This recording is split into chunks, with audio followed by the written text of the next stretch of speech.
মারেন না মারেন না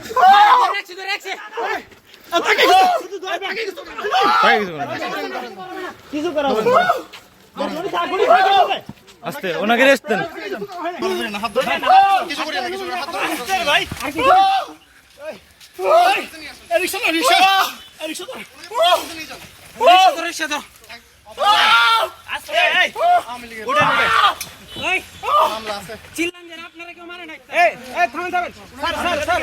আমি সাংবাদিক,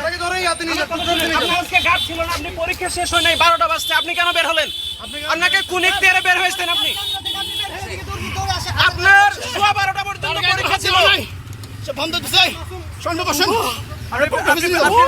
আপনি বের হয়েছেন কেন?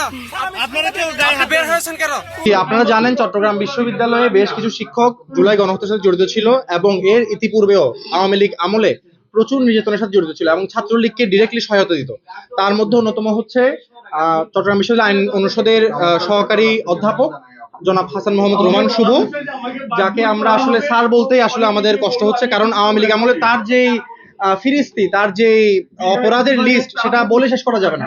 প্রথমত হচ্ছে তিনি আওয়ামী লীগ আমলে সহকারী প্রক্টর ছিলেন। সহকারী প্রক্টর থাকাকালীন সময়ে যারাই কোনো গণতান্ত্রিক আন্দোলন করতো তাদেরকে ডিরেক্টলি তিনি জঙ্গি ট্যাগ দিয়ে মামলা দিয়ে দিতেন।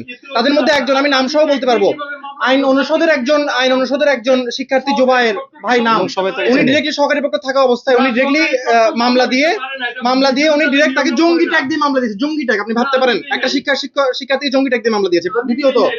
দ্বিতীয়ত হচ্ছে উনি তার বাসায় শিক্ষার্থীদেরকে ডিরেক্টলি মদ গাঁজা খাওয়ার জন্য ইনভাইট করতো। তার স্ক্রিনশট পর্যন্ত আমাদের কাছে প্রমাণ আছে। সে ডিরেক্টলি বলছে যে পট করবি, পট করতে আয়, ডিরেক্টলি উনি এরকম ভাবে বলতো। এটা পুরো স্ক্রিনশট আছে।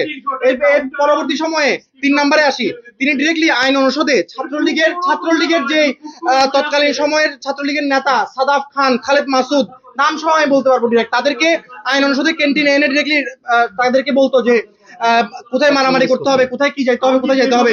এমনকি শাহ আমানত হলে সে হল টিউটর ছিল। হল টিউটর থাকা অবস্থায় সে শাহ আমানত হলকে বানিয়েছিল ছাত্রলীগের আস্তানা। আপনারা সবাই জানেন, চট্টগ্রাম বিশ্ববিদ্যালয়ের প্রত্যেকটা শিক্ষার্থী জানেন শাহ আমানত হলে ছাত্রলীগের একটা উপগ্রুপ সিএফসির আস্তানা ছিল। সেই সিএফসির আস্তানার মূল কাণ্ডারে ছিল হচ্ছে শাহ আমানত হলের এই হল টিউটর। এমনকি শাহ আমানত হল তৎকালীন সময় যারা প্রভোস্ট ছিল তাদেরকেও আমি বলবো তাদেরকে ধরা উচিত যে তারা কেন সিএফসির মতো একটা ছাত্রলীগের উপগ্রুপকে শাহ আমানত হলে ডিরেক্টলি আস্তানা বানিয়েছিল। চতুর্থত আসি, তিনি জুলাই গণ অভ্যুত্থানের সময় ডিরেক্ট গণহত্যায় জড়িত ছিল। এই কারণে তিনি এতদিন পর্যন্ত পলাতক ছিল। এবং আজকে যখন আমরা যাই, আজকে আমরা ডিন স্যারের সাথে, আইন অনুষদের ডিন স্যার মহোদয়ের সাথে আমরা সুন্দর মতো কথা বলছিলাম। তার থেকে জিজ্ঞেস করছিলাম আমরা, যদিও আমাদের কিছু শিক্ষার্থী অবশ্যই তার থেকে জিজ্ঞেস করেছে যে কেন এরকম একটা তদন্ত চলাকালীন একজন শিক্ষক, যার নামে তদন্ত চলছে, তাকে কেন আপনার ভর্তি পরীক্ষায় দায়িত্ব দেওয়া হলো। তখন ডিন স্যার আমার সাথে কথা বলছিলেন, সেই সময়টাতে উনি পালিয়ে যান। আপনারাই বলেন, সে যদি দোষী না হয় তাহলে তিনি কি পালিয়ে যাবেন? তিনি কি এতদিন ধরে পলাতক থাকবেন? তিনি গত 1.5 বছরে একটা ক্লাস তিনি নিয়েছেন। আপনি তাদের থেকে জিজ্ঞেস করবেন, একটা ক্লাস তিনি গত 1.5 বছর নেন নাই, কারণ তিনি পলাতক ছিলেন। এই কারণেই তিনি পালিয়ে যান এবং পালিয়ে যাওয়ার সময় তিনি নিজ থেকেই পড়ে যান। তখন কি আমরা ধরি, এই যে তিনি যে পড়ে গিয়েছেন, আমরা যে তাকে কোনো ধরনের কোনো কিছু করিনি, পড়ে গিয়েছেন নিজ থেকে।